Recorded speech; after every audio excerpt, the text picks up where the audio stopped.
आषाढी यात्रेसाठी पंढरपूरकडे जाणाऱ्या वारकरी भाविकांच्या सेवेसाठी खासदार निलेश लंके यांनी स्तुत्य उपक्रम हाती घेतला आहे।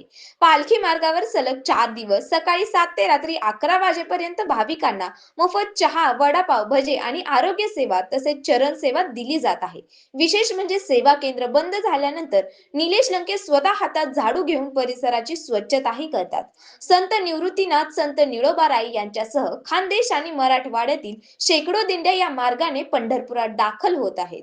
गेल्या 5 वर्षापासून खासदार निलेश लंके हा सेवा उपक्रम सातत्याने राबवत असून भाविकांची सेवा करण्यातच विठ्ठलाचे दर्शन झाल्याचे समाधान मिळते, अशी भावना त्यांनी व्यक्त केली। तसेच राज्यातील सर्व आमदार खासदारांनी अशा प्रकारचे उपक्रम राबवावेत आणि आषाढी यात्रेत सरकारी तिजोरीवर येणारा भार कमी करावा, असे आवाहनही त्यांनी केले।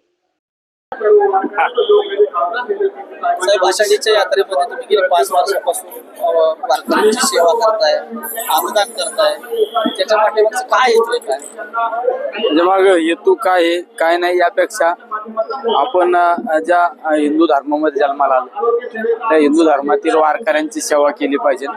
पंढरीच्या पांडुरंगाला येणारा भाविक भक्त हा अखंड महाराष्ट्रातली नव्हे महाराष्ट्राच्या बाहेरचे लोक त्या पंढरीच्या भेटीला येतात, तर त्या वारकऱ्यांची सेवा केली पाहिजे। हे आपलं एक कर्तव्य आहे, ते कर्तव्य आम्ही पार पाडत असतो। किती वर्षापासून तुम्ही सेवा काय काय सेवा देता? हे 5 वर्षापासून ही सेवा आम्ही या ठिकाणी राबवत असतो। तुम्ही पाहिला असेल इथं आरोग्य सेवा आहेत, इथं चरण सेवा आहे, पलीकडे गेल्यानंतर तुम्ही नाश्त्यामध्ये वडापाव, भजेपाव, पलीकडे चहा, बिस्किट, पाण्याची बॉटल अशा सगळ्या सुविधा या ठिकाणी राबवत असतो। किती दिवस हे सगळं? हे 4 दिवस आम्ही ज्या आता परिते टेंभुर्णीपासून परिते 3-4 किलोमीटर अंतरावर आहे, या ठिकाणावरून एक 4 दिवसामध्ये सगळ्या दिंड्या पास होतात। त्यामुळे या दिंड्या इथून पास झाल्यानंतर माग दिंडी नसती, त्यामुळं हे 4 दिवस आम्ही हे सेवा राबवत असतो। गाडगे महाराजांनी स्वच्छताही संदेश दिलेला आहे, त्यामुळे तुम्ही सगळे अन्न वाटप वगैरे सगळं करता, त्यामुळे स्वच्छतालाही तुम्ही प्राधान्य नाही नाही, स्वच्छता तर महत्वाची असते। तुम्ही किती चांगलं अन्न बनवून दिलं आणि तुम्हाला जर स्वच्छता ठेवू शकलो नाही तर तुम्ही कशा पद्धतीने त्या ठिकाणी लोकांना देणार आहे? त्यामुळे स्वच्छता सगळ्यात महत्वाची। तुम्ही आता जर किचन मध्ये गेले ना, तिथं सुद्धा अतिशय स्वच्छता। एवढा हजारो भाविक सकाळपासून गेले, तुम्हाला इथं कुठं कचरा दिसणार नाही, कारण आम्ही सगळं स्वच्छतेचं पण काम करतो।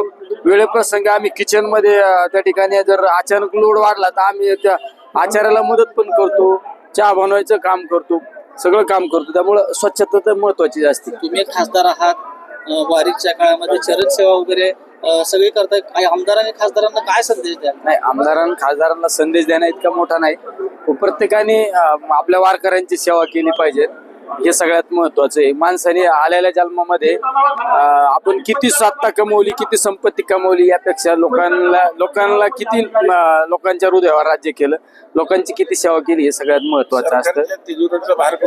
नाही नाही, निश्चित जर अशा पद्धतीने सगळे जर सेवाभावी संस्था असू, राजकीय मंडळी जर वेगवेगळ्या ठिकाणी उतरले या सामाजिक उपक्रमामध्ये, तर निश्चित सरकारच्या तिजोरीवरला भार कमी होईल ना।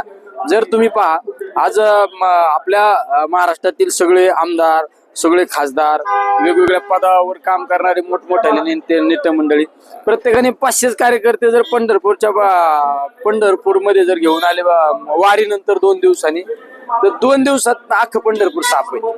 दर्शन घेतलं, दर्शन घेऊन तिथं आपली अडचण निर्माण करण्यापेक्षा आपल्या इथंच जाणाऱ्या वारकऱ्यांमध्ये पांडुरंग पाहायचा, रुक्माई पाहिजे, त्यांची सेवा करायची, हे सगळ्यात महत्वाचं असतं। तुम्ही लय मंदिरात तासन 2 तास पूजा अर्चा करीत बसते, तुमचं कर्म चांगलं नसतं तर कसं देव पावणार आहे? त्यामुळे कर्म करायचं सगळ्यात महत्वाचं। आपलं जायचं, नंतर आपलं निवांत झाल्यानंतर आपलं लाईनीत जायचं। VIP दर्शनाच्या भानगडीत पडायचं नाही। आपल्यासारखे लोक जाणार VIP दर्शन घेणार, पण बाकी लोक 1000 किलोमीटरहून आलेत ना, त्यांचं काय? त्यांची पण काळजी घेतली पाहिजे, त्यामुळे आपणच मागं थांबायचं। काय साकडं घालं? पंढरीच्या पांडुरंगाला तर एकच साकडं घालणार आहे मी, आणि त्यामध्ये माझा निश्चित स्वार्थ असणार आहे। ते साकडं म्हणजे माझ्या ह्या गोरगरीब लोकांना, माझ्या शेतकरी बांधवांना सुखी समाधानी ठेव आणि प्रत्येकाच्या चेहऱ्यावर नेहमी हसू असू दे, ही या ठिकाणी मी पंढरीच्या पांडुरंगाला प्रार्थना करतो। हा माझा स्वार्थ आहे।